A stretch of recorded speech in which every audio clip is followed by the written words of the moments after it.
Good morning, everyone. Thank you for being here again today for our usual media briefing. Have some, as you can see, some very excellent guests this morning, so we'll get to them very, very quickly. But just let me quickly tell you a couple of things, and Masa will give you an update too before we get there. Just to say, President is at surfing today. For those that are interested, I don't know if you've seen the pictures. The waves are pretty good. Do have a few little figures on broadcasting just to whet your appetite, but I think tomorrow we're getting the full briefing. NBC saying that Sunday was the most watched primetime program since the Super Bowl. Australia Channel 7, highest audience of the year so far. 50% of Australians have watched something of the Olympic Games already, so that's pretty damn good. And we actually have some even better digital figures on TikTok, for example. 1.3 billion video views of Olympic Spirit hashtag. So one of the fastest growing hashtags on TikTok, which is, as you know, the kind of, or was until recently, my son told me, the kind of digital place of choice of younger audiences. So without further ado, let me hand over to Masa, who will give you a quick rundown of testing figures and so on, and then we'll come to the main event. I should just say, afterwards, once you've asked your questions, they all will be available if you want to do little individual chats with them, which is probably also much nicer, I think, at the back out here, if I'm not mistaken. But yes, Masa, over to you. Thank you, Mark. Hello, everyone. Thank you for joining us today, as always. Just quickly run through what I want to say at this very beginning. First of all, we've observed a fantastic performance from Team Japan. I shouldn't say too much about their performance from the Team Japan, but 13-year-old Momiji Nishiya won the gold in skateboarding. Also, congratulations on the entire Japan's table tennis community to claim their first ever gold medal in the Olympic history. So other than that, seems like their great performance has been fueling excitement among the general audiences. So really great to see their inspirational performances, and of course great performances being observed among all the other athletes. I also wanted to update you on the latest situation on a tropical storm. According to the latest weather information from our team, the tropical storm is now heading down to north and possibly passing by or approaching to Tohoku area. Sometime early in the 28th or early in the morning. As you may be already aware, there has been a certain level of the competition schedule changes, as we have already circulated yesterday. The competition schedule archery has been revamped. Also, for the sports of surfing, the originally scheduled on 28th has been moved to 27th today. And also in terms of the triathlon competition, their schedule has been moving down from 6:30 to 6:45. The competition was already finished, but there was a certain level of the schedule changes due to this weather. Other than that, I believe you have the latest COVID update. Since July 1st till 25th, 2 days ago, we were able to conduct more than 37,000 the tests at the airport, and there was a 30 positive cases. The positivity rates indicate 0.08%. In terms of the number of screening tests across all the stakeholders, the number is now nearly 240,000, and there has been 52 positive cases observed, which indicates the positivity rate is 0.02%. So that's pretty much everything at this very beginning. Passing back the floor to you. Thank you very much, Masa. So yes, let's get down to our first kind of main event, the Refugee Olympic team. And let me introduce someone who most of you know already, James McLeod, who's the NOC Relations Director, in charge of NOC Relations, and also overseeing, obviously, the Refugee Olympic team. And James will be available to discuss afterwards. I think once we've done with the Refugee Olympic team, they can leave to the back, and James will just stick with us for a bit longer if there are any NOC questions particularly. So James, do you want to go ahead? Thank you very much, Mark, and thank you, Masa. It's a pleasure to be with you this morning. I'm joined today with three exceptional individuals. First of all, Ara Mahmoud. Ara is in badminton in the Refugee Olympic team. Rose Nasike as well in the Refugee Olympic team. She was also part of the Rio 2016 Refugee Olympic team. And Pour Biel, who also was in the Rio 2016 team and is here as the athlete representative of the Tokyo team. So it's a pleasure. I'll be passing the floor over to them after I give you a short introduction on what we've been doing here and the impact of the Refugee Olympic team. If we step back to Rio, you will recall that the IOC agreed for a team of 10 athletes to compete as Refugee Olympic athletes. And they were able to compete across a number of sports, not many, 3 sports. And there was 10 athletes at that time. There was a huge spotlight that was put on the team at the time, and really it was designed to put a spotlight on the growing humanitarian crisis that was the refugee crisis. Between then and now, the refugee crisis has increased by over 20 million people. So now it stands at over 80 million forcibly displaced refugees across the world. And the IOC made a very clear decision that for the Tokyo Games that we would like to repeat the exercise of having a Refugee Olympic team that would be able to represent those 80 million athletes across the world. You'll also have noticed in the Olympic Agenda 2020 +5, notably recommendation 11 is specifically focused on this element. It links the Refugee Olympic team with the ongoing support for the IOC and the Olympic movement towards resolving this crisis as well through the Olympic Refuge Foundation, and Pour will be discussing that in a while. So here in Tokyo we have 29 athletes that are competing across a number of sports. They're from 11 different countries and they've been hosted in 13 different countries. There's 12 sports. So you'll see refugee athletes competing more or less every day here in Tokyo. A lot of this is supported by Olympic Solidarity.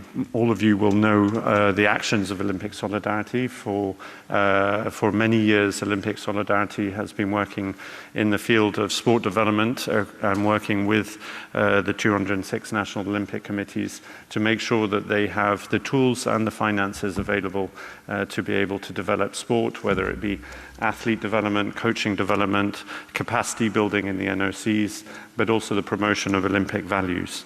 I'm pleased to confirm that here in Tokyo, there's 836 athletes from 178 national Olympic committees in 26 sports, all of which are Olympic scholarship holders. And you'll be able to find results from these Olympic scholarship holders on the InfoPlus system. And just one comment from yesterday, the weightlifter from the Philippines who won the first ever Olympic gold medal for the Philippines was indeed benefiting from the scholarship program. And there's lots of nice stories there. Just another couple of points before I pass over. After the Rio Games, the IOC took the decision to create the Olympic Refuge Foundation. This is an ongoing commitment that we have in our partnership with the UNHCR that's been going for the last 25 years to really deepen that commitment through the creation of a foundation, which really is the next chapter in how we are going to work on this global humanitarian crisis by using sport as a protection tool for this vulnerable population. At the moment, we have 12 programs being run across 8 countries, and we're really working in partnership with UN agencies, NGOs, the National Olympic Committees, the international federations, to be able to address specific targeted programs across the world. And obviously you can find additional information on the Olympic Refuge Foundation online, and Poor will also be talking to you a bit about that. So without further ado, I'll pass you to the real stars of the show, and I'll start with Aram to give a bit of a background on where he's from, his experience here, and then we'll go to Rose and Poor. Aram, please.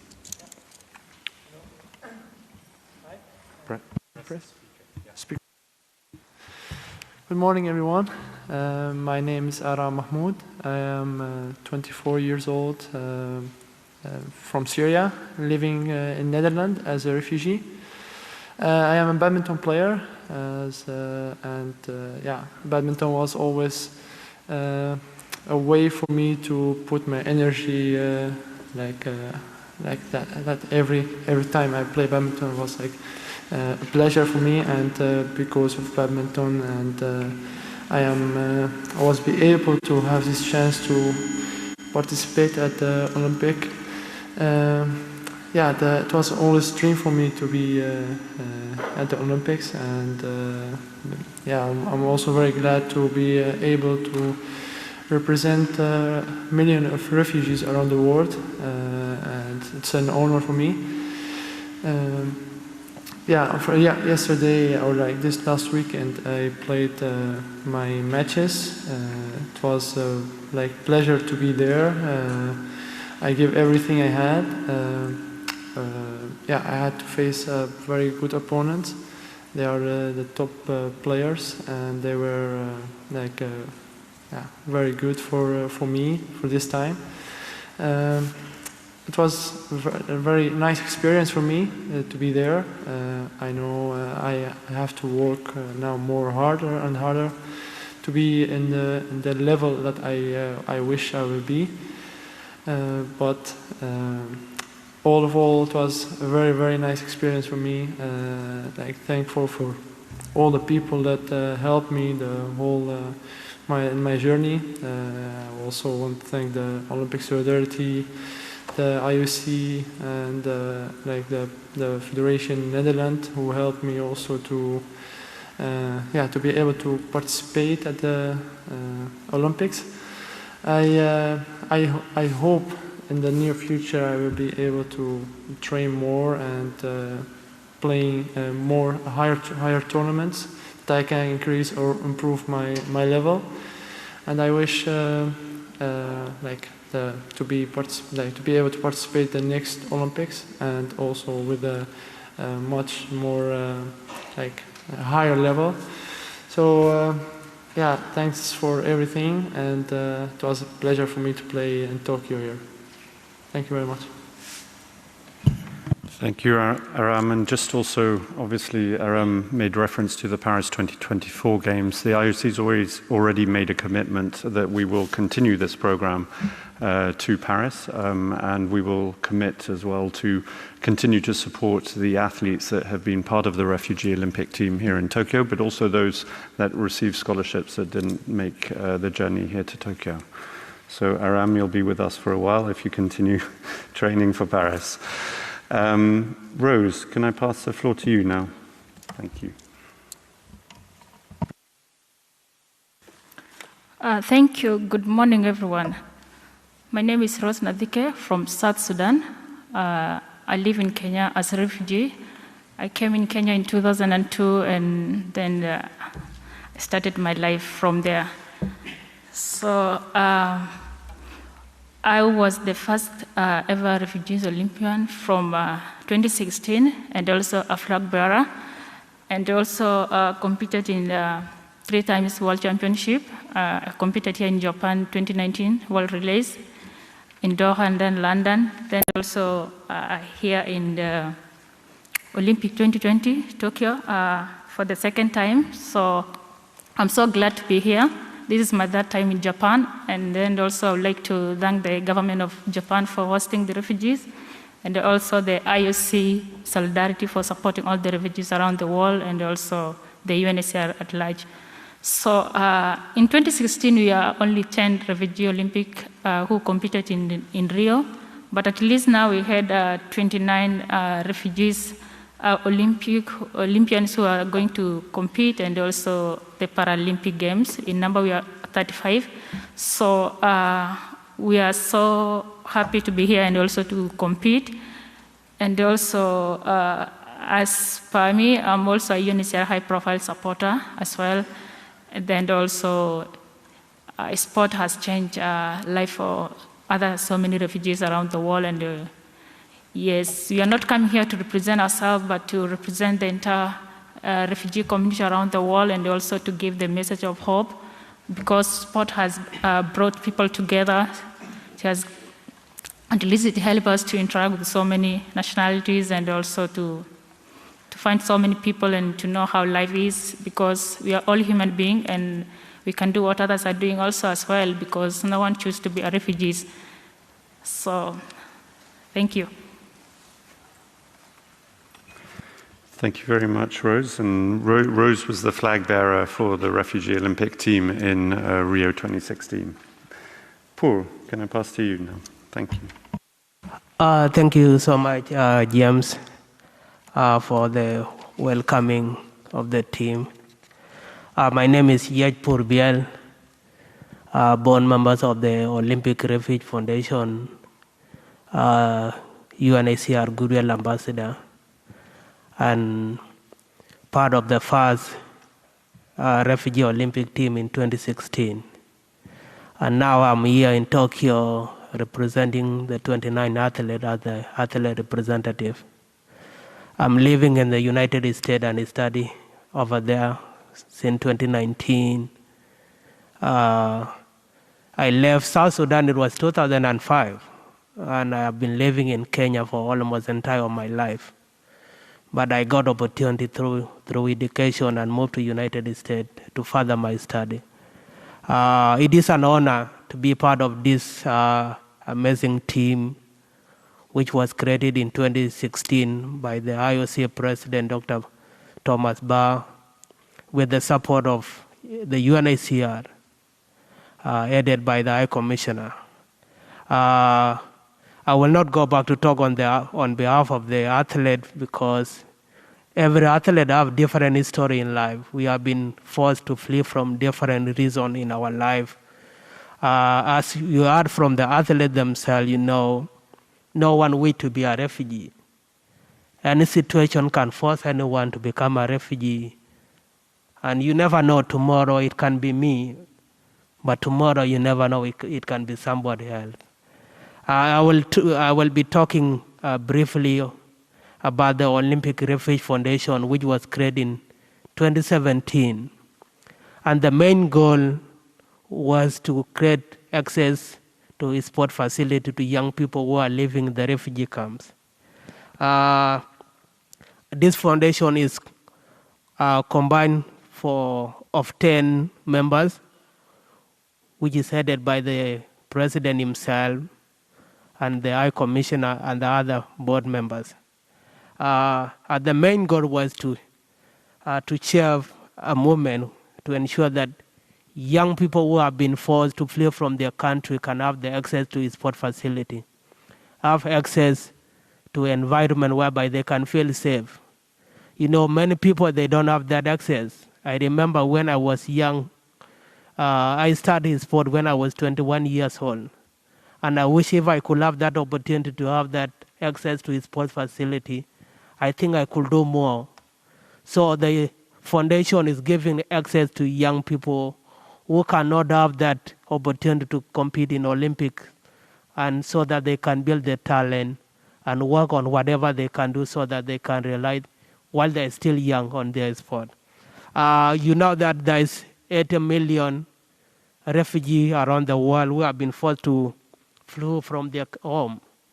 And 60% of these young people are under the age of 25, which is a big number, whereby we need to go back to say that sport can create a safe environment for these people. Sport can bring us athletic ability. When one has that ability to have that sport, can bring a lot of talent to young people, whereby they can do whatever they can. Apart from that, it helps in social, physical, and mentally, and well-being of different young people when they are involved in sport. The organization is working with different partners, including the United Nations for the refugees. We are currently working with 200,000 young people in different countries, 8 countries, whereby we have different programs supported by the Olympic Refuge Foundation. This program they include in Colombia, Democratic Republic of Congo, Jordan, Kenya, Mexico, Rwanda, Turkey, and Uganda. So there is some projects that are on, and some of them that are on pilot project whereby they are continuing. My message is, as an athlete who passed through the sport, it has changed my life. Especially, I have a lot of opportunity through the sport. I encourage different people to support the Olympic Refuge Foundation, the work that they are doing, so that we can partner, join them to create a world greatest team. Sport can play a key role in my life, and it can play a different role in different people's lives, which I believe it is the only way it can change the life of young people who are living in different camps. You can follow the Olympic Refuge Foundation through their website and give the support whatever you can. Thank you so much. Thank you very much, Paul, and thank you to all three of our special guests today. I really appreciate you coming along here. Let's just quickly have one question from the web as well, but let's just quickly questions about this to either the three guests or to James, and then we'll move to other stuff afterwards. So yes, lady in the middle there, if you want to go to the microphone, that'd be great. Thank you.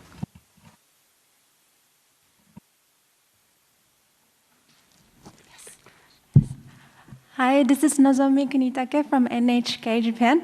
My question is to these three athletes. So now, through the Tokyo Olympic Games, the billions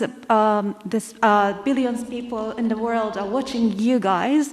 So from here, what would you like to tell them? Anything to the world, to the Japanese people, to your family, anything. What would you like to tell them most now? Thank you. Yeah, Ara, do you want to start at the end, and then if anyone wants to add on, yeah, please. Yeah, to all the people around the world, I want to say thanks for all the support.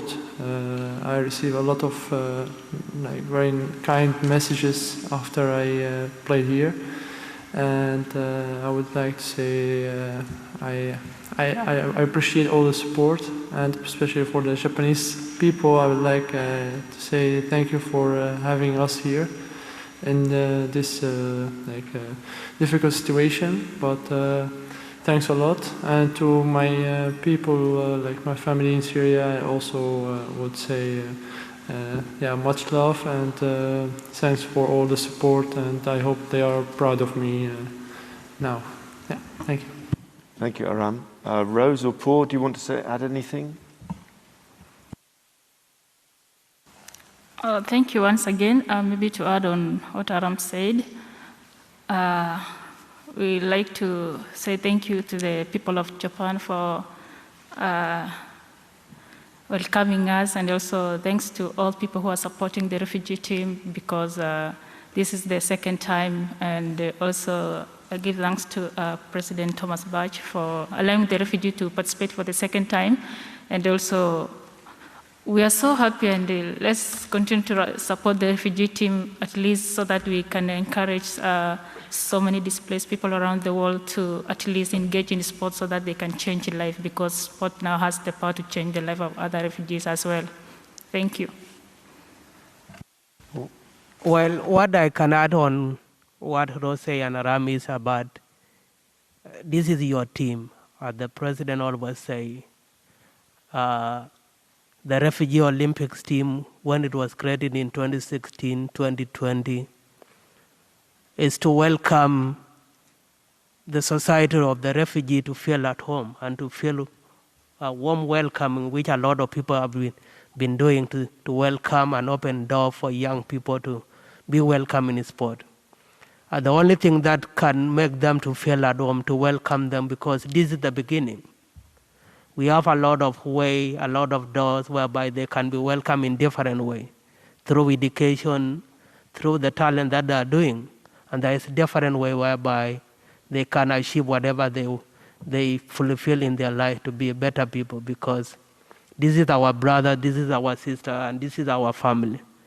And to promote the humanity is to work together so that to welcome this refugee to feel at home and be part of the humanity that we are talking about in this world. Thank you. Thank you very much. Graham Dunbar, I think I saw there, yeah, from AP.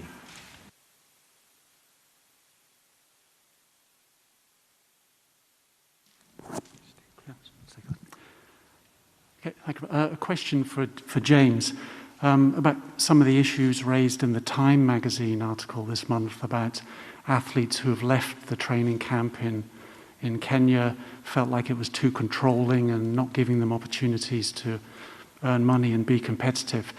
Maybe that's just the natural next phase as because of the success of the project and as it matures.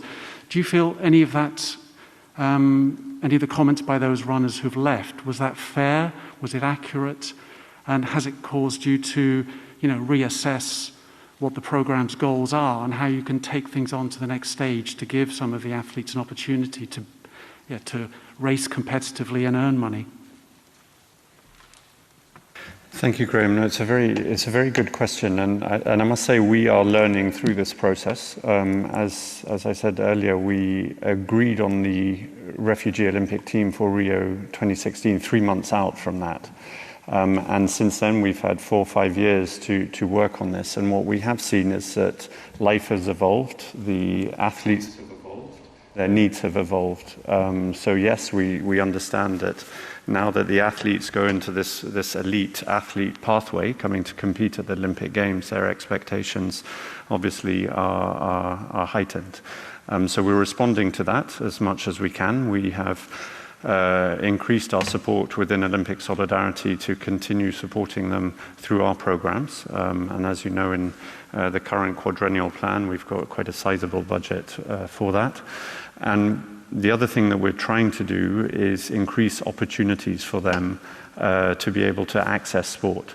So a lot of the work that the Olympic Refuge Foundation will be doing going forward is to be discussing with international federations access to sport. And you can maybe reference as a sport coalition for refugees that's been put in place with that aim in place, which is really to work with the IFs to allow refugee athletes of all levels to access sport on a national basis, regional and international, and obviously the pinnacle here at the Olympic Games. So we think that increasing those opportunities will increase opportunities for each athlete, but for the whole refugee community at large. Thank you, James. Any more questions in the room? Yeah. Thank you.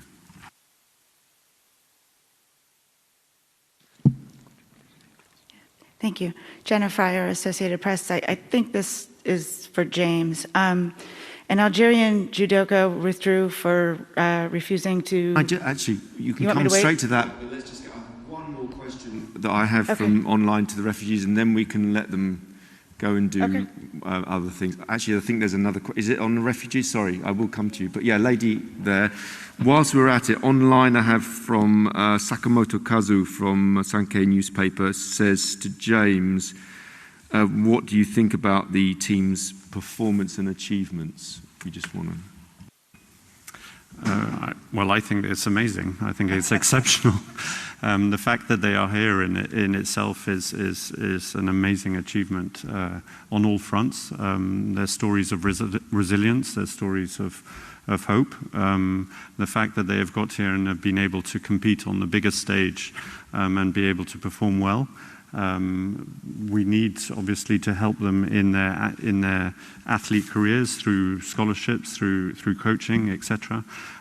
So, from our point of view, every day is a success. We were hoping for medals, like every team would be, but participation is very important to us, and we're very proud of what they've done.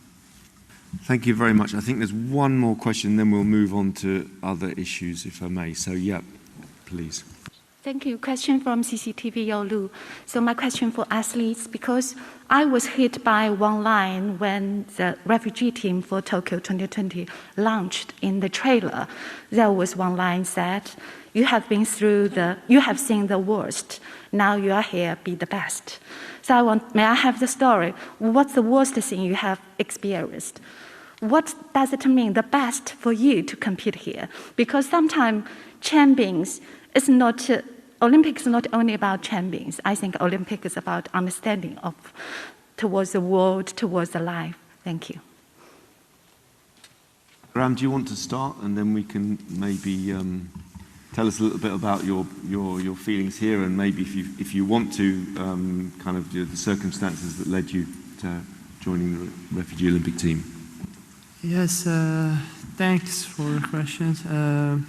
Of course, all the difficulties that we have been through give us the power and the will to move on and to work harder and harder to show the people that who we are, and that we are also able to reach our goals, even though we had this kind of situations. And to be here, it's a very huge goal for me, and it was also a very pleasure. So I used all the difficulties from the past to make it like the power and will for me to continue, and I'm happy. I'm very happy that I am here now and to be able to participate at the Olympics. Thank you. Thank you. Rose, you want to add something?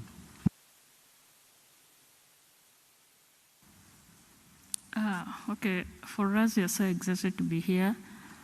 And due to pandemic, last year the Olympic was supposed to be hosted, but due to pandemic, it has been cancelled. It was not that easy, but at least we managed to make to the team. And for me, this is a great achievement to be the second Olympians, and also to the whole team. We are so happy to be here. Thank you. Thank you. And finally to Paul. I believe, it is an honor to be here as a team. First of all, we thank the IOC, the support that they give us from the solidarity, because, it was not an easy journey. Since 2020, when the game was postponed, we're still training, and we always get the support from all the organizations that create the Olympic Refugee Olympics team. So to be here today and participate in this game, it gave us a lot of motivation, because, as I say earlier, this is another step. 2016 was the beginning, 2020 is another step, and now we are looking forward Paris 2024. So it's just to give thanks to all people who have been supporting us in this critical time, especially during the COVID, and now we are here participating. So thank you so much for supporting us, and we enjoy our stay and everything that we see in Japan. We really appreciate the support. Thank you. Thank you very much indeed to our three guests, and I will now relieve you of your duties. As we said, there is an opportunity to speak to them directly after this or during this press conference in the back, or probably afterwards is better. James will stay with me, and Massa, and we'll take other questions. But gentlemen, lady, thank you very much indeed for coming and sharing your stories. We really appreciate it, and it's a great signal for everyone. So thank you very much.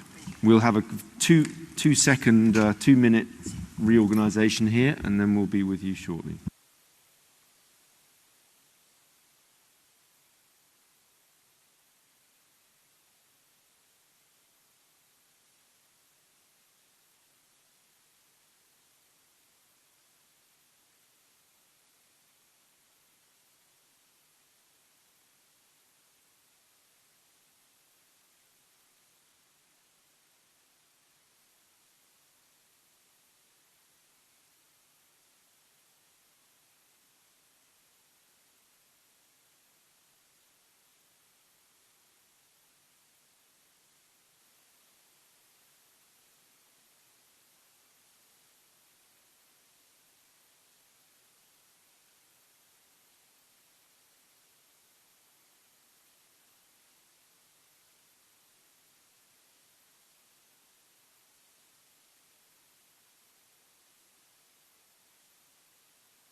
Great, thank you very much for that.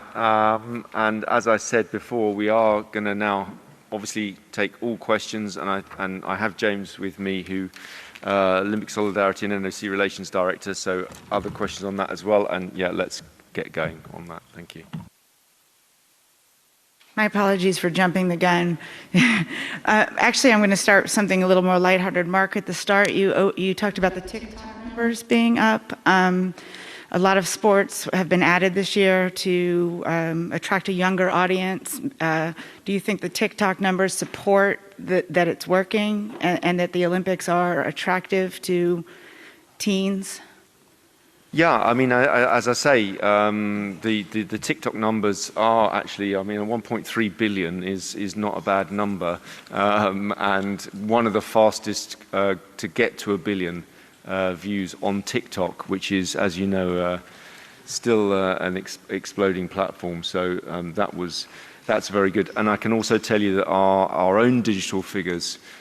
So we broke all of our records by a mile 3 days ago, and we did it 2 days ago. We broke that record, and then yesterday we broke even that record. So our digital figures.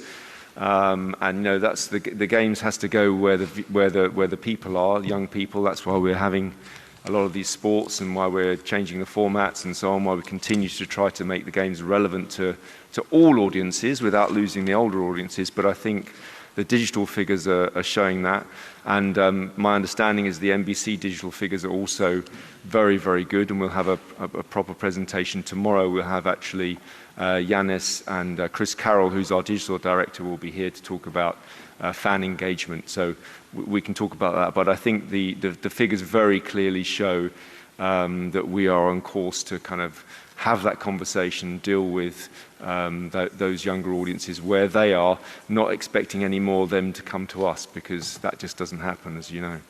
Are you making any TikToks yourself? Yeah, I'm a big fan. I love it. It's one of my favorite platforms. I've got my fingers crossed underneath. You got all the dance moves? I have to say, I am actually on TikTok. I guess a lot of people are, but the one thing I can tell you is it's probably not for me. Sorry, you have another question? Yeah. So, James, an Algerian judoka withdrew rather than compete against an Israeli. He was sent home with his coach. Iran, Algeria, Egypt, they sort of have a pattern of doing this. Is there a stiffer punishment that can be doled out, and should the NOCs be maybe dealt with? Dealt with, and well, yeah, no, I know where you're getting to. Yes, I mean, as you'll have seen in the case of the Algerian athlete and coach, the National Olympic Committee took immediate action, very prompt action, to remove the athlete and the coach from the team and send them home. Obviously, the IOC is always concerned in these cases and is monitoring it very closely. Now, clearly, if there are flagrant abuses of the Olympic Charter, the IOC will take all necessary measures in that respect. Yeah, okay, let's go two people in the middle. If you could go to different microphones, that would be great. And then, oh, yeah, and yeah, person there. Yeah, no, you as well. Yes, please, yeah.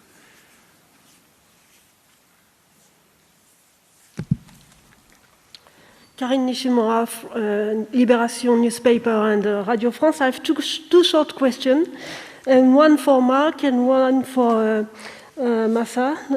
The first one is Tokyo and other prefectures around will probably reach a record number of positive cases during these games. It could be today even with a number of tests which is about 3 times lower than the Olympic people number of tests. Do you have any comment? Do you think that it's a good timing for the games? And the second question is for Masa. It's about in Japanese you said kodo kanri, the gestion of the movement of people. You said before the games that you will check if there is any problem where people went, and how many records did you check until now? コード管理の件ですけど、何人の GPS データは確認されたのでしょうか? Yeah, so it won't surprise you to know that it's not my job to comment on domestic cases, and that would be something for the health authorities. What I can tell you again, just to re-emphasize is, and I think we gave the figures, we are approaching probably 250,000 tests now. Everyone is tested before they leave their country, 2 tests when they arrive.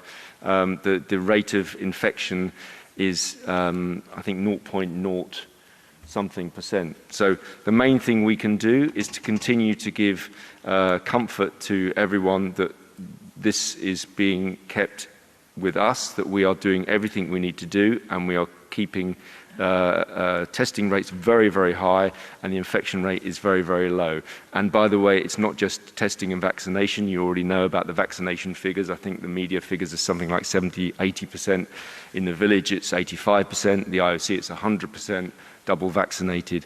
It's not just that. There are all sorts of other measures in terms of distancing or distanciation, I think I heard the other day, but distancing and other measures we're taking, which I think can give the local population and, of course, all of our stakeholders a great deal of confidence.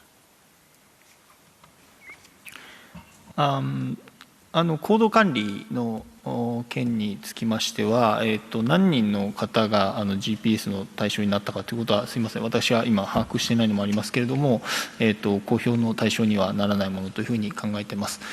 ただ今一つしっかりお伝えできることは、少しそのプレイブックのルールが緩和されたのではないかという、いわば誤った印象を先週ぐらいですかね、多くの方に与えていたような状況があったと思います。で、それでここに私たちセキュリティの責任者と一緒に参りまして、一度記者会見をさせていただきました。今の運用に関しては例えばそのホテルでどうしてもその食料がホテル内でその調達できない場合にですね、一瞬その外出いただくようなこともあるわけですけども、少なからずそのホテルにいらっしゃる担当者がですね、目の届く範囲の中で行動いただく。ほとんどの場合ホテルの道の向かいにそういったコンビニがあったりするケースが多いので、ほとんどの場合にはその警備担当がしっかりその目の行く届く範囲の中で外出いただいてすぐに戻っていただくという運用をしています。で、加えてもしその近くにどうしてもコンビニがない場合などに一旦外出いただく場合には、速やかにお戻りいただいたときにGPS を確認させていただくという運用が今始まっていますので、行動管理に関しては厳格な運用ができていると、そのように報告を受けています。Thank you very much. Yeah, there were two people that I was indicating earlier on. Yes, so please go ahead. Yeah, that's great. NHK の今井と申します。日本語で失礼します。高谷さんに質問いたします。2点ございます。台風の影響についてなんですが、Tropical storm 宮城方で今夜都市ボランティアを安全のために中止するという発表がありました。一方で観客については今どういう方針なのか、また茨城県の学校連携の子どもたちの観客もどういう方針なのか、合わせて教えてください。それからもう一点、検査に関して、PCR 検査に関しての質問です。組織委員会と IOC とで本当にたくさんの検査数をやっていることには心から敬意を表します。一方でたくさんやっているからこそ、それがどれぐらい提出されているかという、以前も質問ありましたが、提出率というところ、きっと 100% に近いと思いたいんですが、安全ということをしっかりとアピールするためにも、その提出率というのをどこかの段階でお示しいただくことはできないでしょうか。よろしくお願いします。はい、ありがとうございます。台風に関しては、宮城、茨城ともに、今の現時点では予定通りの開催で、お客さんについてもそのまま予定されている方にはお越しいただいて、ご観覧いただく予定にしています。もしその大きな変更があれば、もちろん速やかにお伝えしていくスタンスであります。茨城の今ちょっと観客という言い方をしましたが、学校連携に関しても、同様の対応をしてまして、例えば雨がっぱを持ってきてくださいとか、そういったことも含めてお伝えして、運営をしている状況です。それからPCR 検査のその率の話に関しては、これはすみません、これまでお伝えしていることを繰り返させていただくことになります。重ね重ね、そういう意味でいくと NHK さんが最初に報じられたことですけれども、ちょっと序盤に検査キットが足りないんじゃないかということで、場合によってはしっかり検査をしてないんではないかという印象を与えてしまったかもしれませんが、実際にはその際にもですね、NOC の方の協力でプレイブックに記載の検査数に関してはしっかり担保して、NOC 間の公平性はしっかり守られた形で検査が実施されています。昨日少し解説的にお伝えしましたけれども、アスリートに渡す検査キットにはですね、もう個人のアイデンティフィケーションが紐付けられているものが印字されている状態で配布されているので、選手の方も唾液をもうすぐにそこに入れて出すだけという非常に簡便な形での運用を行ってまして、選手村内に関しては、しっかりと予定されていたプレイブックに記載の検査ができているものというふうにお考えいただきたいと思います。重ね重ねそれ以外のステークホルダーの方におきましては、これも本当に皆様の本当にご協力が不可欠で、4日以上、つまり5日以上検査が提出されてないと CLO の方にご連絡がいくシステムに今なってますので、直ちに CLO の方はそれを所属の方にですね、通知いただいて、速やかに検査をしていただくと、それによって大会をとにかく成功に導きたいというふうに思っています。検査率に関してはこれもご説明申し上げたつもりなんですが、その率自体を出すことがこのシステムのネイチャーで困難だというふうに考えます。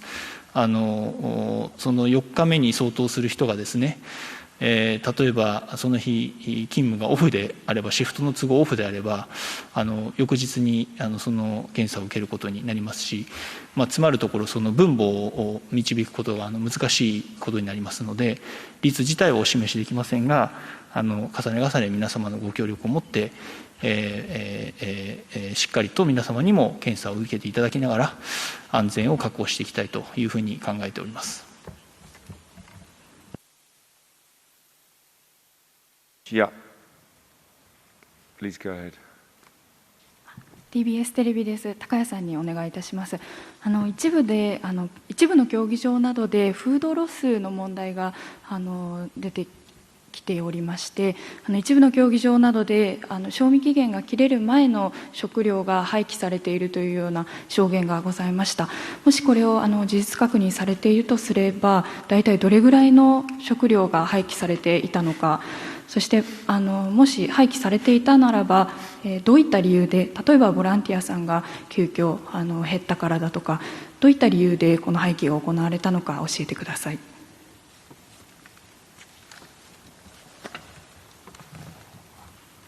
はい、私も報道は拝見しているところです。今お伝えできることは、フードロスの問題については、当然、適切な数量がですね、発注されて、納品されてしかるべきものというふうに考えています。実際にそういった報道があったことは私も拝見していますし、フードロスがないように事態の改善に努めていくということが今お伝えできることかなというふうに考えています。Okay, let's go. Gentleman there. Yeah. No, yeah. Looking around. Yes. And then we'll have Liam as well after that, please, from inside the games. Okay. Thank you, Mark. Hiroki Tora from Asahi Shimbun. I have a question to James about Guinea. Could you tell us the situation of Guinea NLC right now and what happened and why are they delayed and are the athletes fit to perform at their competitions? Thank you. I'm not aware of any issue with the Kenya National Olympic Committee at the moment. Kenya? Not Kenya. Guinea. Oh, Guinea. Yeah. Sorry. Okay, Yes. sorry. Guinea Conakry. Yes. The athletes should have arrived yesterday, so there's no issue there. We had discussions with them, and they are sending their athletes. Yeah. Do you know why they're delayed here? The reason? No, I mean there's a number of athletes, media, all stakeholders that are delayed for different reasons. I mean it's pure logistics. No issue on that. Thank you. Thank you very much. Yeah, gentleman there. Yeah, please, and then we'll go to Liam Morgan, and then gentleman behind. Yeah.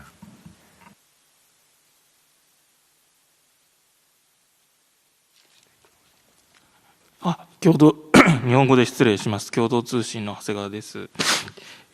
毎日 IOC と組織委員会で検査の数と陽性者の数を発表いただいていると思うんですが、ちょっと現段階で改めてご認識をお伺いしたいんですけれども、この大会の中でのその陽性者の発生については、IOC と組織委員会としてはかなり抑え込んでいるという、ご認識なんでしょうか。でまたちょっと陽性になった人の傾向を見るとですね、特定の国でかなり陽性になっているケースが多いと思います。ちょっと具体的な名前を出すと、リストにも名前がありますが、例えばチェコだったりオランダの方で陽性になっているケースが多いと思うんですが、この原因というか要因については何か分析をなさったりされているんでしょうか。以上2点です。Let me just start with that. So I think I'm right in saying the infection rate is 0.02%.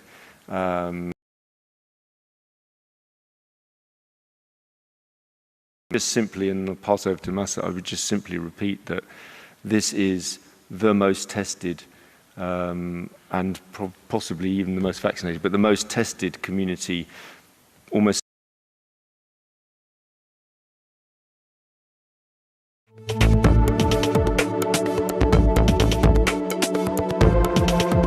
した通りだと思いますが、国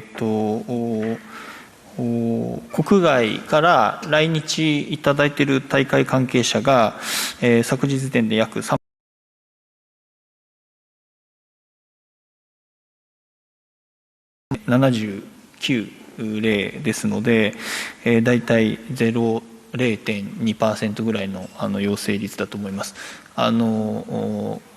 非常にその他のコミュニティと比べて、何かその重大な違いがもたらされているものではないという認識ではおります。でその陽性事例に関しては、当然組織委員会の中では詳細な分析は当然のことながらしておりますし、ご承知の通り同じグループの中から陽性事例が出ているというのもまた事実ですけれども、その分析の結果に関して、対外的に明示的にお示しすることはなかなか困難ですので差し控えたいと思いますが、やはりその一つお伝えできることがあればすれば、やはりその参加いただく方がその大会の成功に対して非常に熱心でいただいているおかげで、今の状況がしっかりと保たれているというふうに言えると思うんですね。あるグループで陽性事例があった場合にでも濃厚接触とコンファームされる前の段階で疑いがある段階でも個室の待機、食事も部屋でとる、といったことに速やかに対応いただいたチームもございました。やはりそういうスピリットのおかげで今の状況ということを保ってきていると思いますので、引き続き皆様にしっかりと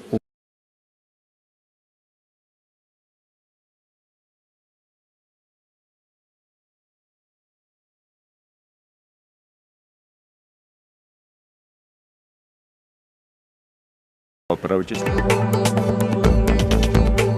figure and compare that with probably anywhere else. I think it's really worth looking not just at the measures, the vaccination measures and the distancing measures, 0.02%.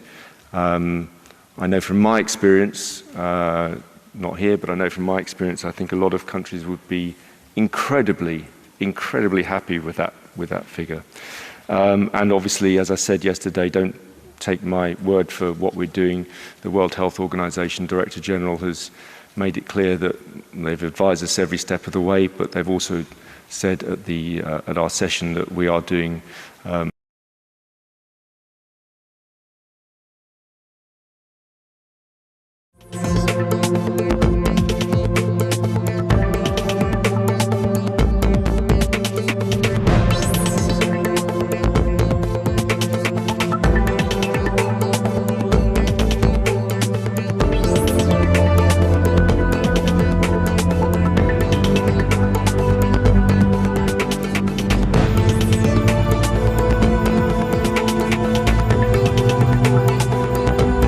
surely stricter measures are needed if you're going to stop this worrying trend of athletes refusing to face athletes from other countries, etc. And secondly, is there any update on the chef de mission of the Refugee Olympic team? Is she here yet, and will she be able to lead the team?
99.6 or something, but I've been assured by someone from the medical team that it's all of them.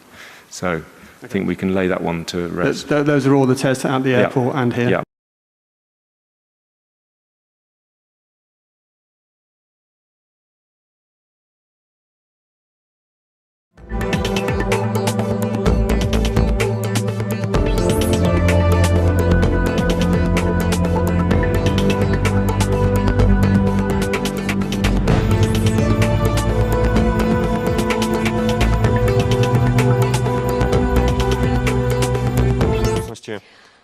And in particular, this may affect Fukushima as well, where softball and football games are held. In this regard, is it possible that the schedule will be changed? Можно ли более подробно узнать об этом, пожалуйста?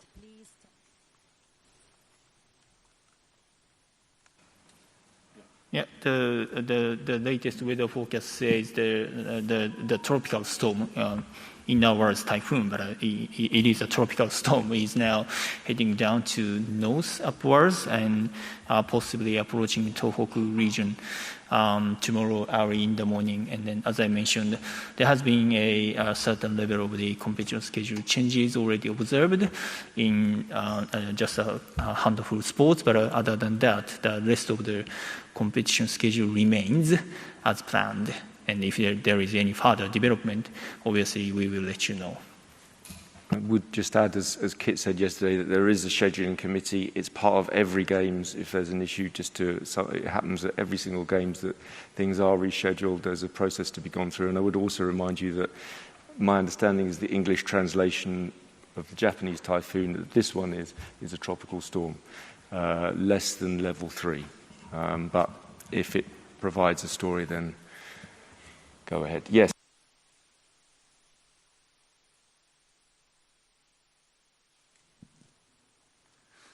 Hi there. Will Leonardo from BBC News. Just another question about the weather conditions, if I may. It's been reported that the original Tokyo bid for these Olympics described the weather this summer as being mild and best for the athletes' performance, and it seems to have been anything but. I was just wondering if you have an answer about whether there's been any regrets over the scheduling of these Olympics not being later in the year, like the last Olympics here, and also what you'd say to people who might say that the IOC has put broadcast ratings above athletes' performances. Thank you. I think two things. Firstly, it's the federations who decide on the scheduling of their events. As far as I know, the schedule has more or less so far. I think there was some slight changes with tennis. Has more or less gone ahead. We were aware of as we discussed, as we've said before, some of the temperature issues, and that's why there are all sorts of heat measures that are being taken place. And as you know, we moved the race walk and the marathon to Sapporo. So we're aware of that. The athletes' well-being is obviously first and foremost the most important thing. But I'm not sure, is it the heat or the cold rain that is the problem here? That you're because obviously there are typhoons and that does happen. I think we have to consider that sport in Japan can go ahead, does go ahead. We had athletics here in Osaka a few years ago. It's very successful. And so far, as I can see, these games have continued to run normally. And yes, athletes will always have various different views, but they seem to be, from what I can tell, in a very large measure content. Those that have taken part in competition that I've seen seem to be very happy with the conditions that we have. So thank you. Yeah, let's take one last question at the back there, and then we'll.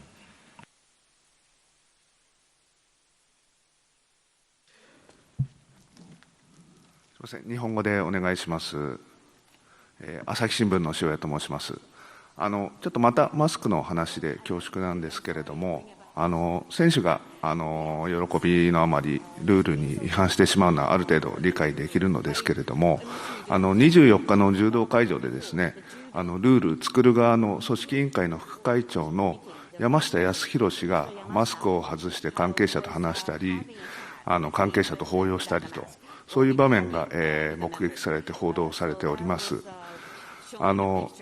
ルールを作る側のですね、幹部、彼は JOC の会長でもあり、全日本柔道連盟の会長でもありますけれども、彼らがこういう形でルールを破っていることについて、IOC の受け止めと、あと組織委員会の高谷さんにはですね、山下さんにこうしたことの事実確認、あるいは注意、あるいは処分などを検討する、ことはしていらっしゃるのでしょうか。Yeah, thanks for that. And it's very important, as we've said yesterday and the day before, that we do get everyone to abide by the rules. And as you will have noted here and there in the media too, unfortunately, we do have some infringements, and people are reminded and continue to be reminded. We've taken slightly a dimmer view of this. We are communicating. We have communicated with all the federations yesterday and the NOCs. We're reminding people of their responsibilities on this. I was actually at judo yesterday, and I have to say, I didn't see that one, but I have to say at judo, it was very, very well run, and even the medal ceremony was the 30 seconds was allowed for the photo, masks back on. Okay, it's anecdotal. I didn't see any infringement likewise at canoe yesterday. I'm not saying there aren't, there clearly are, and we encourage people, more than encourage people, we're telling people you must do so. And like me, probably yesterday, I would also ask you, if you see someone not wearing a mask, to ask them to put the mask on. And I did that yesterday, and I would ask everyone else to do the same. It's in all of our interests to do so. I think very, very largely the advice is being followed. As the New York Times correspondent said yesterday, you can see where there's the excitement of a sporting event, things can people forget themselves, but we have to provide the confidence for people at the games and for our Japanese partners and friends that we're following every single rule that we can. So yes, it's important. Yes, we've reminded everyone of their rules, and it was raised again at the coordination meeting this morning. So we continue to push on this one and make sure it is. As I say, everyone can play their part. Masa, you have anything to add? はい、ありがとうございます。JOC の個別のケースに関して、どう対処したかっていうのは、すみません、私が今、掌握しきれないのもあるんですが、一つ今までお伝えしていたことから、少し、一歩進んだ対応をしていることをお伝えできるとすれば、そういったマスク着用非着用を含む、プレイブックの違反事例と思われるものを確認したときに、組織委員会からですね、個別に、ストリクトリマインダーというふうに英語では先ほど言っていたんですけれども、いわば厳しい注意喚起というものを個別に対応し始めています。すでに複数の NOC に対してそういった厳しい注意喚起というものを個別にさせていただいています。そういった厳しい注意喚起がなされたNOC においては一層ですね、ルールの遵守に取り組んでいただけるものと期待をしているところです。Thank you very much for that. We have run 10 minutes over, so obviously be in touch with the scheduling committee for tomorrow, but we should be back here at 11 o'clock tomorrow. And as I say, I will be with Yanis Exarchos, who is the OBS, in charge of OBS and all the broadcasting services, and Chris Carroll, who's our Director of Digital. So you can have all of those questions to them about digital stuff. And then later in the week, when we've got a much clearer picture, we will also do a TV and digital roundup in terms of viewing figures around the world with Tume Lume. So thank you very much, and we will see you all same time, same place tomorrow. Thank you.